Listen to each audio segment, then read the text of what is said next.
खान्देश शिक्षण मंडळाने पुन्हा नोकर भरतीची जाहिरात काढली आहे। खाशीची संचालक मंडळाची कार्यकारिणी धर्मदाय आयुक्तांनी बेकायदा ठरवली आहे।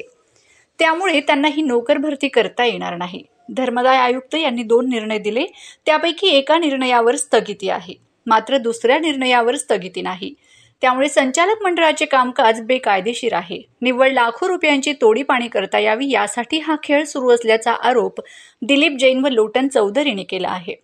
यासाठी चौधरीने हायकोर्टात धाव घेतली आहे। शिक्षण खात्याचे अधिकारी भ्रष्टाचाऱ्यांना पाठीशी घालत आहेत, यासाठी चौधरीने जिल्हाधिकारी कार्यालयासमोर उपोषणाची नोटीस दिली आहे। यामुळे नव्याने होणारी नोकर भरती वादात सापडली आहे। येत्या 8 महिन्यात पुन्हा खाशीची निवडणूक आहे, यासाठी धुणे सुरू आहे।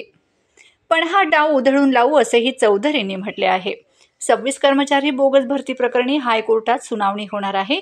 यात शिक्षण खात्याचे अधिकारी अडकले जाणार आहेत। दिलीप जैन आणि लोटन चौधरींनी वेगाने पाठपुरावा सुरू केला आहे।